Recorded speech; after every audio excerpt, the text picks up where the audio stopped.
Hey, welcome to our Mile High podcast. We're so happy you've joined us. If you're interested in the 4 spiritual laws of prosperity, it's a great book by Edwin Gaines, and I'm doing a free class based on it on the 4 Tuesdays in May. Would love to have you join us via live stream or in person here at Mile High Church. It's from 6:30 to 8 p.m. Come on and let's enjoy some prosperity together. Find out more at milehighchurch.org. Well, I'm excited to be beginning our prosperity series, our Adventures in Prosperity for this year. It's a 3-part series, and so we are excited to start. It's called Cultivating Abundance.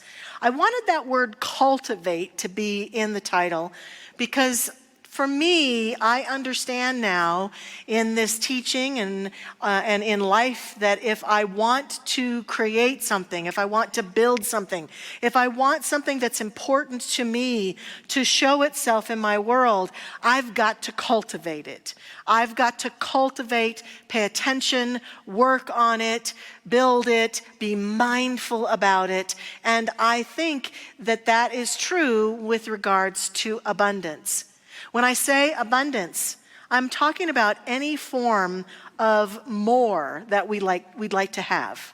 It might be an abundance of prosperity, financial prosperity, money.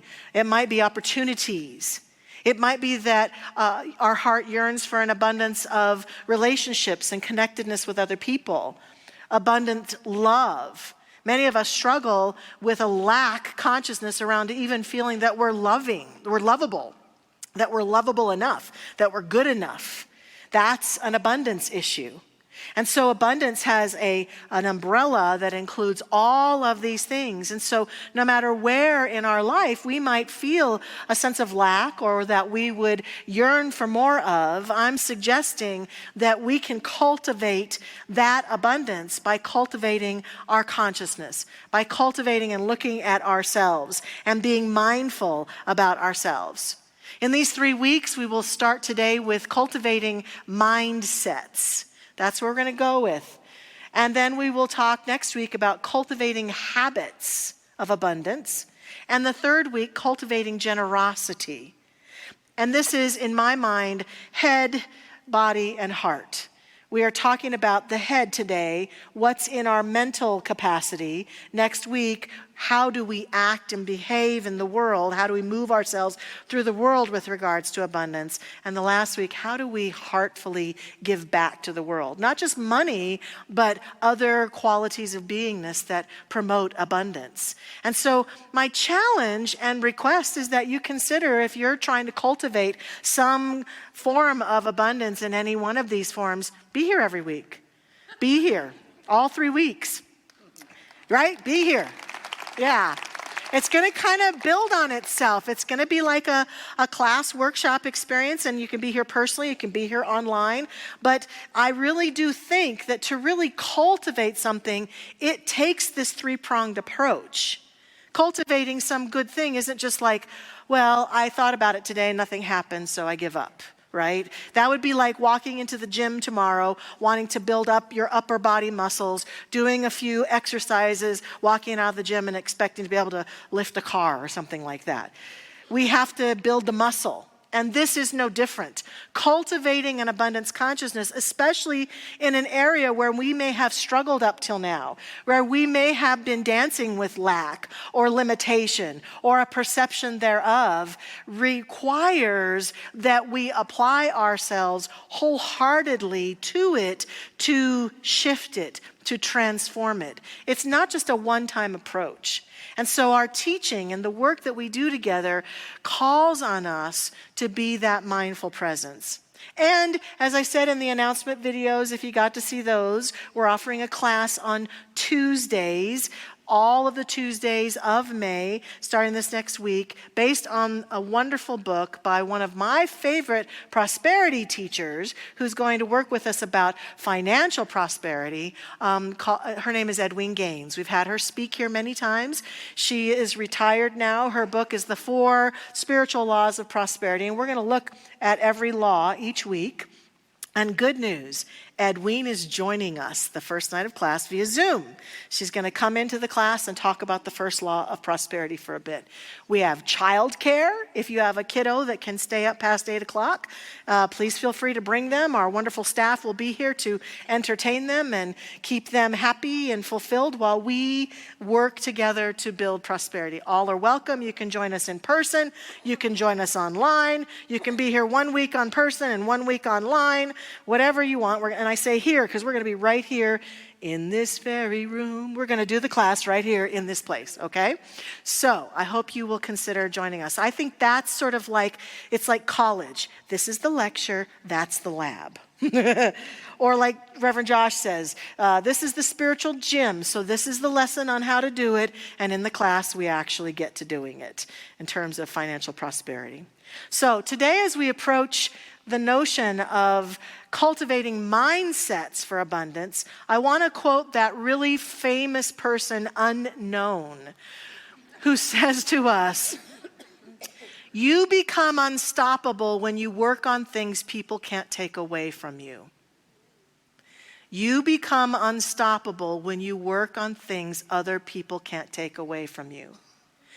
And the reason I think that's so powerful when it comes to cultivating abundance is that many of us, since yesterday was May the 4th be with you, I will say we've been seduced by the dark side, my friends.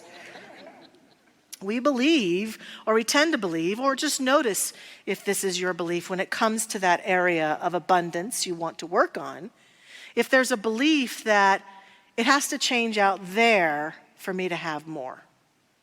In other words, if I only had more money, I could be prosperous. If only they would just add 2 more hours to the clock every day, I would have more time. If only there were more people on the planet, I could have more friends. If only there were more single people, I could have a relationship. If only there was more information out there about what... No, never mind. There's way too much information, isn't there? But that is my point. We tend to have this a little backwards when it comes to our abundance issues. We persist in believing that if something out there would change, my life would be better. If the IRS would just change their tax rules, if the government would do this, if that other political party would change this, if this policy were different, if it were easier to, if only I could, if that were, then I could be. And here in this teaching, we say it's actually the other way around. When I do the work to be, my life then manifests and shows me that which I'm working on. That I have to be the one to shift my awareness. And I will admit that as I'm working on this notion of mindsets in this abundance series, I had a lot of resistance because I thought, well, this is just too basic. That Maha crowd, they're so spiritually sophisticated. They know all this. Anybody who's been part of personal growth work or this teaching, you know it's a mindset. You know your thoughts contribute to your reality. This isn't news for you. But the truth is, I think this is kind of like back to basics. Because I believe that in terms of that issue of abundance that might be plaguing us, it's a conglomeration of mindset that's in the way. It always is. It's never something out there. It's always the mindset. I joke often about a person who has struggled with lack consciousness, who just believes with all their heart and mind, there's just not enough money to help me live a good life. That person could see and walk through their life with that belief, and someone could set a big pile of money right next to them and they'd walk right on by and persist in their belief system. Or if they saw it, they might trip over it and pick it up and say, oh my gosh, all this money. And then that mindset would cause them to lose it, give it all away, spend it too quickly, invest it poorly, whatever, because mindset is everything.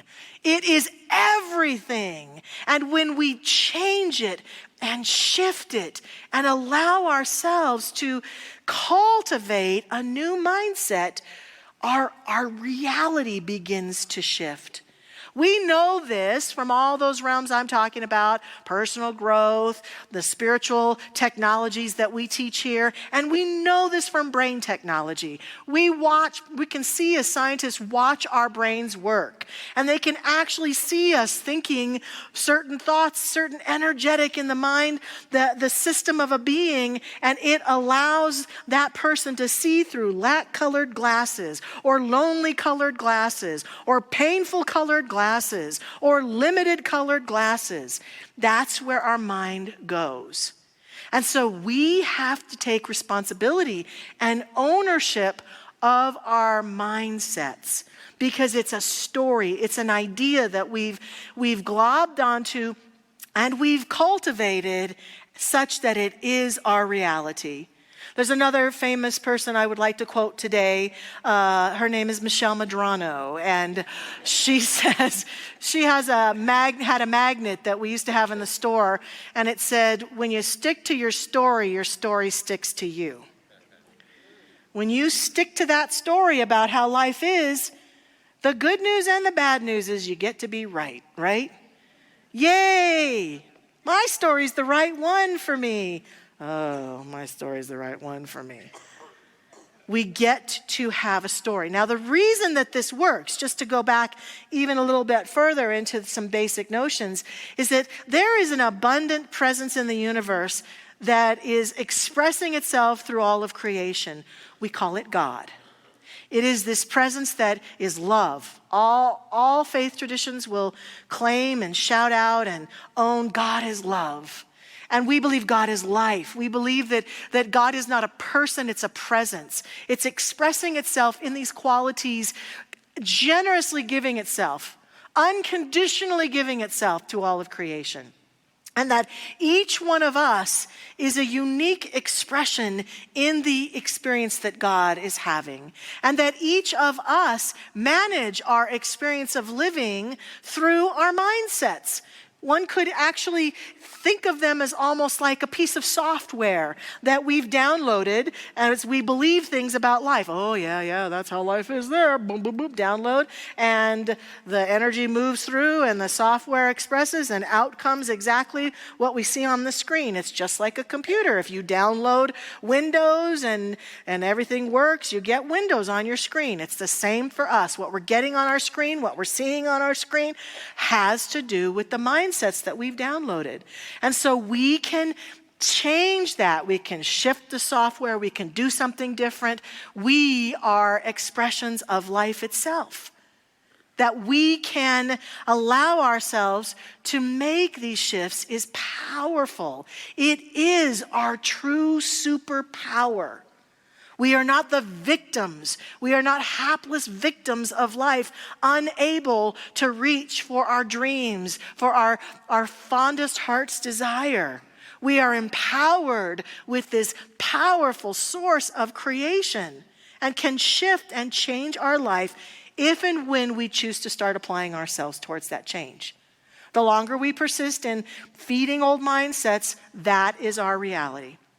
At the same time, the reason I say that it's a cultivation is Holmes says very clearly, our founder, Ernest Holmes, says, hey, this teaching is not a get-rich-quick scheme. It is not a, hey, everybody, come on, let's get some money, let's go. It's about shifting our mentality in powerful and profound ways to allow more good to flow to us in any realm of our life. When I think about a mindset, Holmes would also call them probably a mental equivalent. For those of you who've taken classes, we talk about mental equivalents. When I think about them in this, putting together this talk, I kept envisioning a mental equivalent or a mindset almost being like a cell of energy that exists within my consciousness, and at the core of it is a thought. Now, we think that thoughts are everything, and thoughts change things, and I believe that. However, sometimes I think we forget to notice that our thought or our mental equivalent or our mindset is also a conglomeration of not only what we've thought, but how we felt about what we thought. what we've experienced, what we've decided because of what we've thought. And all of that energy that we sometimes don't want to look at, we just want to go to, what am I thinking? What am I thinking? And that's a good place to start. At the core of it, if we see it almost like a cell at the nucleus, it's an original thought. It's a sponsoring thought. It's a decision we've made. It's an idea we've held to be sacred and we're sure about. And then off of it comes all of the feelings and emotions we've had. And as I thought back on my life, I realized that for a long time when I first came into this teaching, I was plagued by a very challenging memory that I had of being a little child I think I was probably about 3 years old, because my siblings were not in the picture. And my parents, who had me when they were very young, they were teenagers, were standing in front of me. By now, if I'm 3, they have to be in about their 20s. And I was sitting on the living room floor just playing with a toy. And I look up and my parents are in front of me and they're fighting voraciously.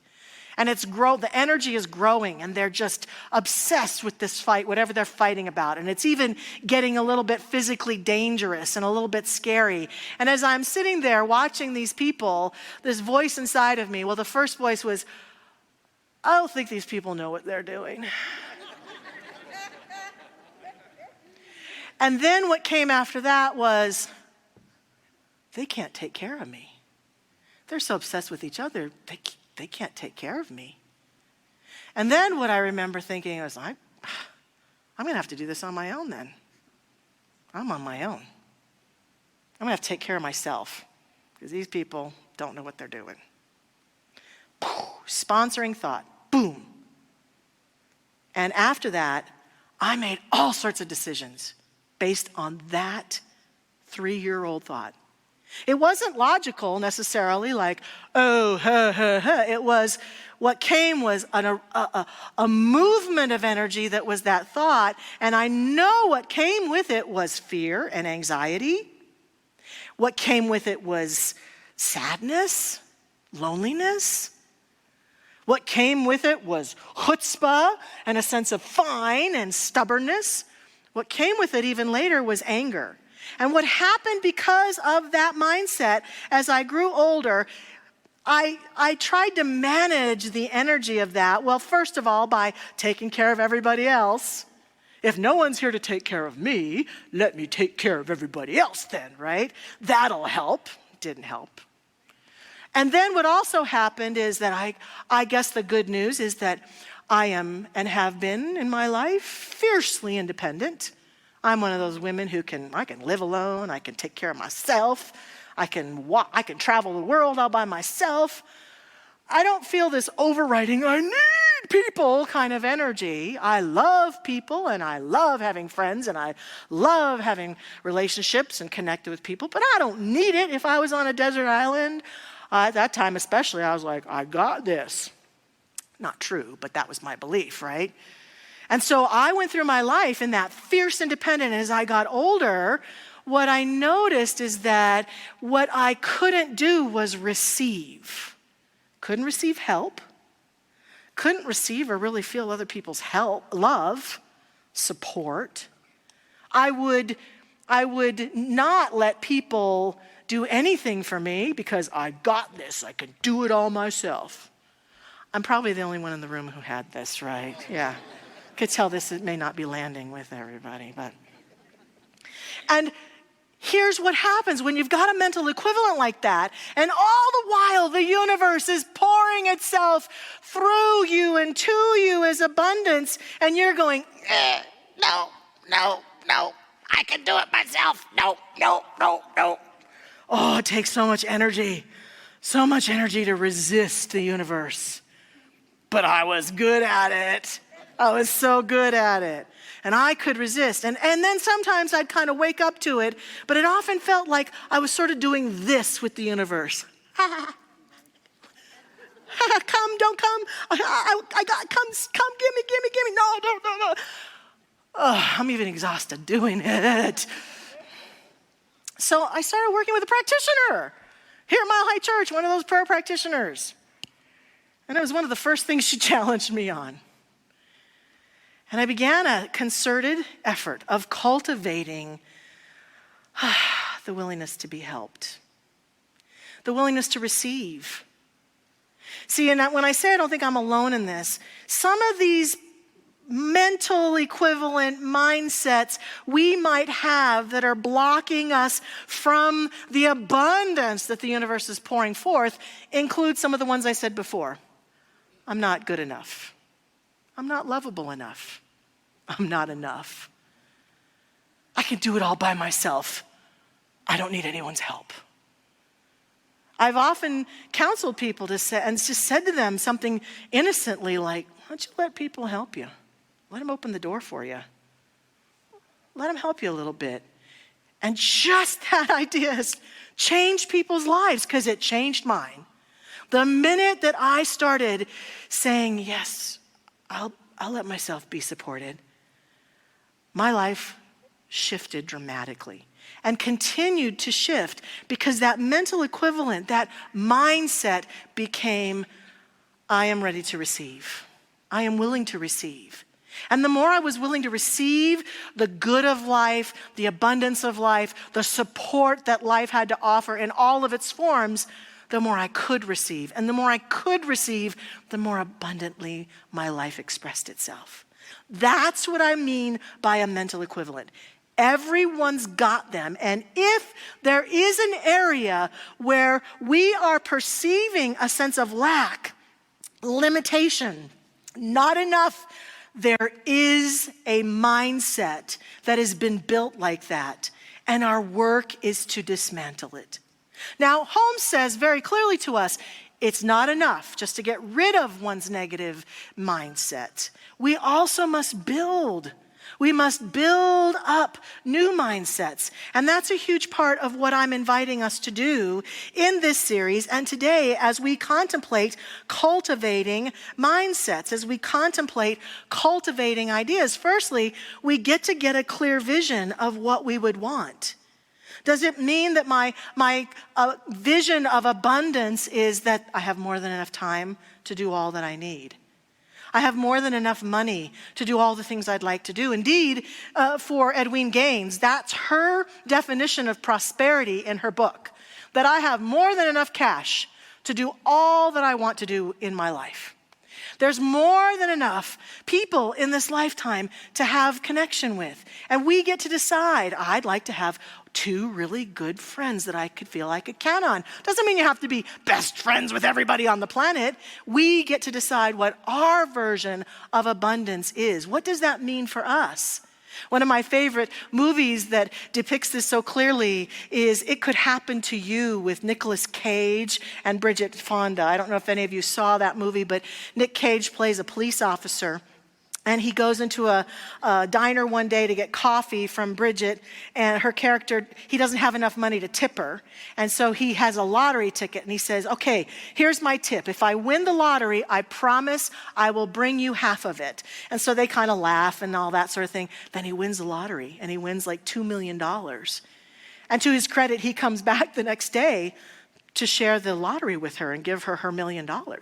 And she's been struggling financially, and she's over the moon happy. And here's what I love about her.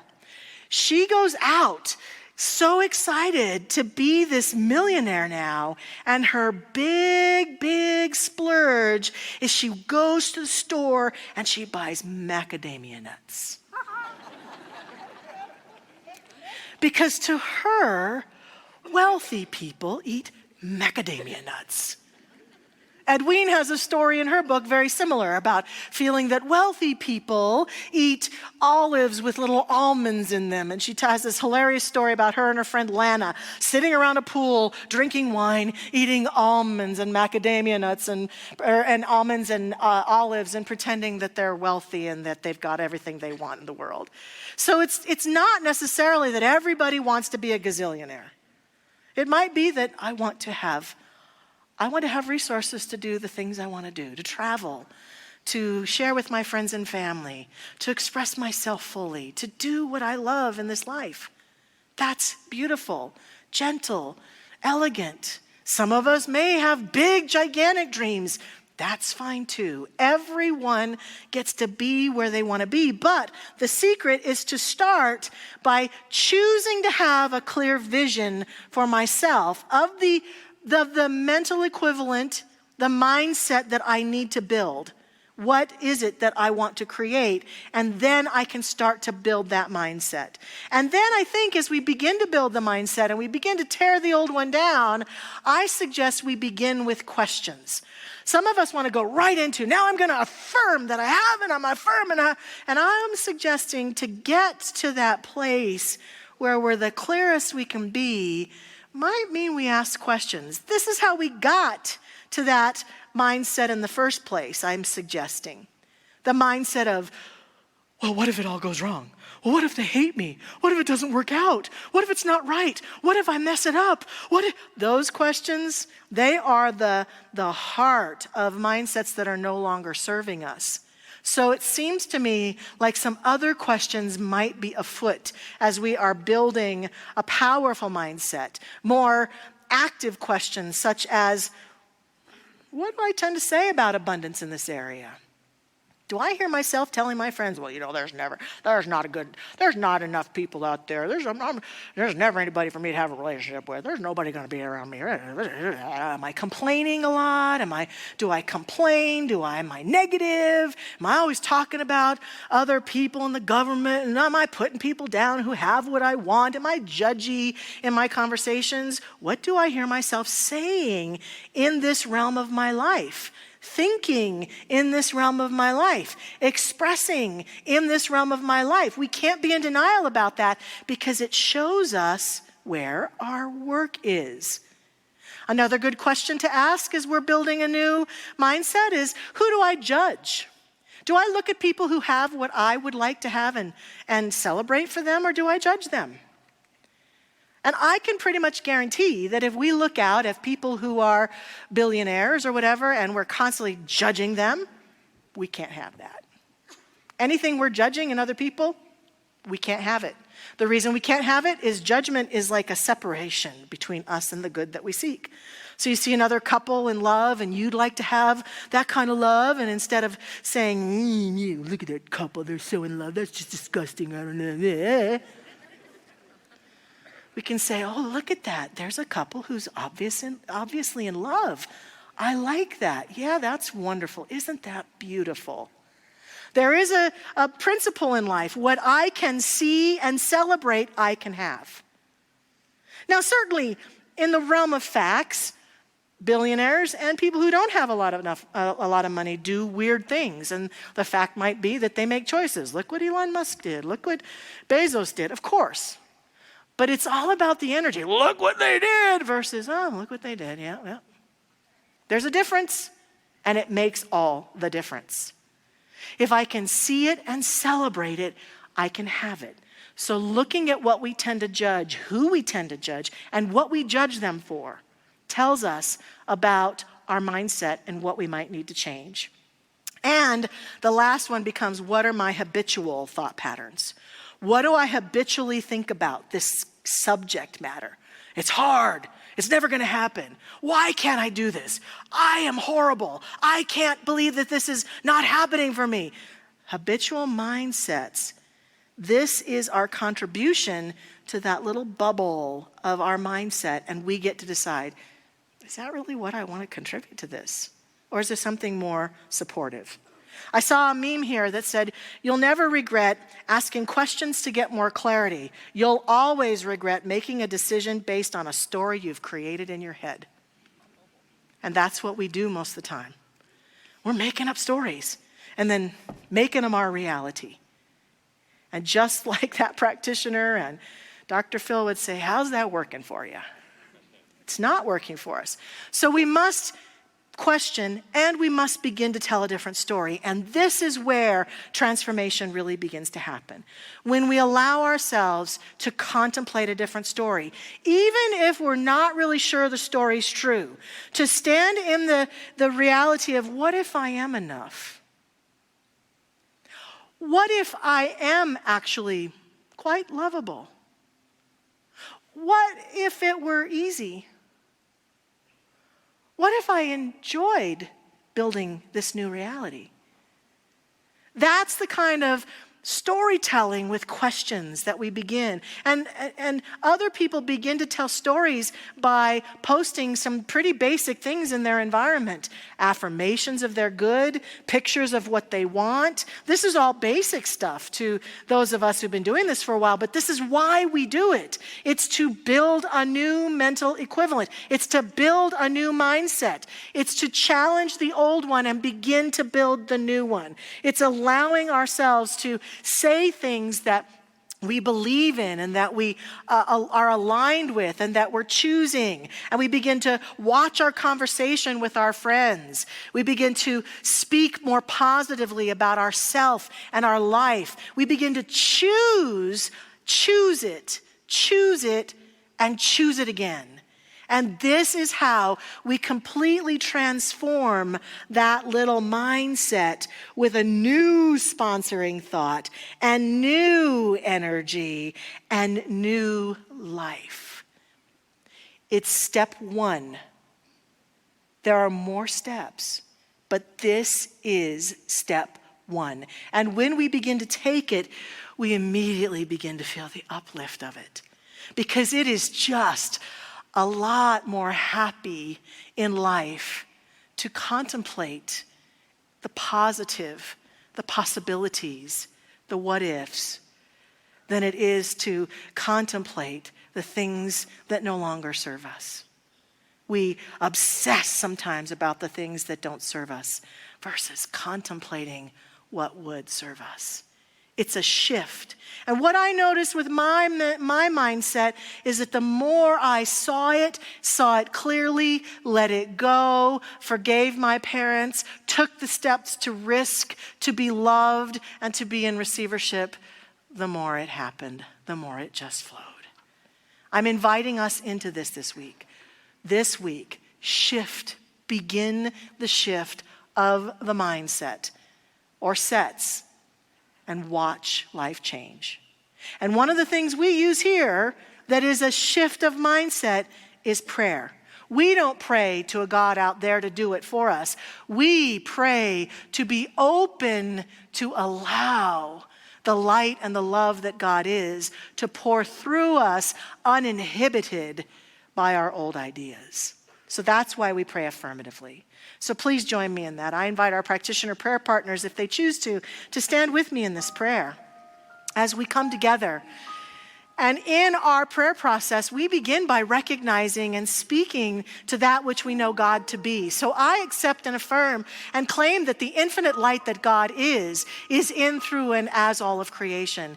It is the love of this universe, the light. It is the abundance. It is the joy. It is the harmony. It is the peace. It is everywhere present in these forms, making itself constantly available. And we see evidence of it everywhere we look, as we look into nature, as we look into the hearts of human beings doing great things in the world, as we look at all that has come together to allow us to live this life we are living. We can see the signs of the living presence right around us, through us, in us, and as us. And indeed, this is what we see. We recognize that as this God presence is everywhere, it is right where we are. I know that it is right where I am in this moment, and it is inhabiting this very word that I speak, and I know that it is in and as every person who hears this word, that we are one. We are connected. We are whole. We are love, we are abundance. And therefore, I accept and affirm that we go forth this day with deep and profound wisdom within us. A wisdom that allows us to proclaim the genesis of a new mindset on behalf of abundance in our life. We begin to cultivate and bring forth these great ideas and possibilities that lift us up, that begin to transform the energy of our beingness powerfully and profoundly, that each of us is guided, and that wisdom within us helps us to see and sense and take the actions necessary to rethink and reimagine and reach for the stars. reaching for a better life, a more glorious life, a more balanced life, a more joy-filled life, a more connected life. We do this now. And we are so grateful.